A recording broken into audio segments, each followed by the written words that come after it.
it can happen. At least once in your life it can happen. So you have the mentality, you have the preparation, you have everything, and you get down to it and it's like, yeah. Well, here's what to do about it. Number one, don't. I mean it. Sex is supposed to be fun and pleasurable and enjoyable. And if you're not feeling it in that moment, just don't have it. It's like pushing down bad food in your stomach. Who would enjoy the indigestion? Really?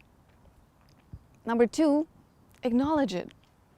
Honestly, there's nothing unnatural about it. I mean, you've done everything that you could and you just don't feel it in that moment. So just tell your partner, and please don't make it about them. Don't make it about yourself either. It's really nobody's fault.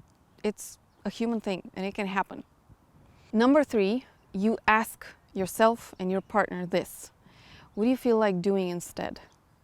So if you have the attitude right, so you know that you don't feel like having sex, and you're not doing something that you don't feel like doing, and you also acknowledge it and you don't make it about anybody else, which is super sexy, by the way, super sexy. You're one lover that everybody would want to have. The next sexiest thing that you can do is asking your partner, what do we want to do instead?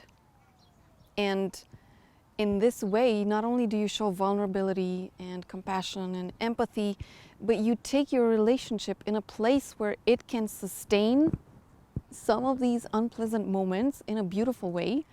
And that keeps it going for the long run. And the golden rule here is don't watch TV, don't watch the laptop, don't bring cell phones in the discussion. So if sex isn't going to happen, the only rule or golden key here is that you do something physical, something pleasurable, but it's still with your bodies. It's still there in those intimate moments. So you're keeping the intimacy, even if you're not having sex in the way that you want it to. That's the only thing that I would make sure that I point out here. Now, for some ideas of what you might want to do, not that you don't know them, but just it's worth hearing them out. The first one is cuddling and touching and holding yourselves. And yeah, it's with so you're engaging in your physical senses, especially the touch, and you're keeping yourselves in a beautiful state. Remember, bodies need to be fed with pleasure, and pleasurable touch, the closeness and the feeling of somebody else's body, yes, it still feeds your own body and its pleasure. And it keeps the intimacy high. The second thing, kissing. Wherever on the body. You can go as far as wild, as crazy, as nuts as you want to, even if you don't feel like having sex. They don't call it first base for nothing. So if you're not gonna go all the way, at least you gotta go first base. Okay, you got to do something, and kissing is one beautiful way of doing something. Third, take a hot bath together. Yep. Or take a cold bath together if this gets you going. I don't know what kind of preferences you have, but the idea is that you spend some time spoiling yourself with aromatic oils, with music, with candles. You can go for hot springs as well if you have that in your vicinity. You can go for a skinny dip sometime. I mean, you can still make sure, and it depends on where you live also. If you live in an apartment building, hot springs and skinny dipping is not exactly something that you can do. You can do skinny dipping in your own bath and still that will work. But taking some time to spoil your bodies together is going to still keep the pleasurable vibe there. When you're feeling meh, one thing that you can do, so the fourth thing here, is trying a sensual meditation. If you're familiar with Tantra, then it's the Yab Yum position. That's where you're both seated in a meditative posture, but you're one on top of the other. So it's classical, but even if you just do that for 2 minutes, for 3 minutes, and see how it feels, and allow yourselves in those 2 or 3 minutes to just do it, hey, it may, again, compensate for something that you just don't feel like doing, but you don't want to let the relationship rot. So those are still intimate moments that you had prepared for. So it's still important that you savor them in any way. A sensual meditation, that can get you going. Orgasmic meditation, if you're familiar with that one as well, that can also get you going.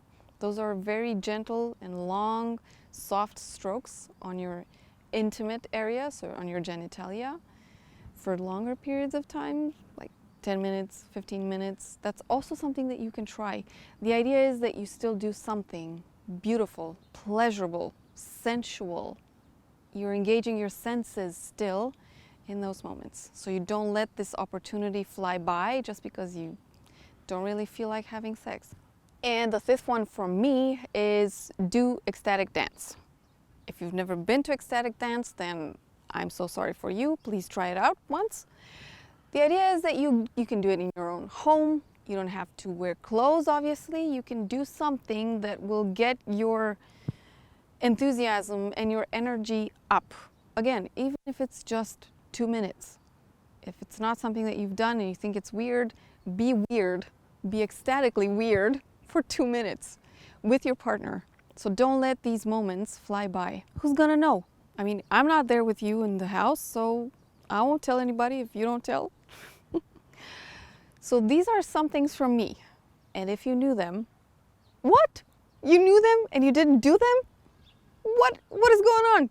You get moving now, under double. If you know these things, just do them. Don't expect me to tell you here in a video. Why are you sitting here listening to me? Get your ass moving and do these things. If you know them, the important thing is that you do them. Now, the next best thing that you can do after you've done these things physically with your partner is get more insights and more inspiration. And for that, my friend, I can help you. I have online courses on Udemy. They are on massages, on intimate massages, and one course is in general with a general presentation of what erotic and sexual development and erotic and sexual culture is and knowledge. So take those as well as resources, potential resources for your intimate relationship. Yeah, you may get ideas what to do when you're feeling meh, so you don't feel that way. Yeah, so check the links under the video and I'll see you next week. Bye.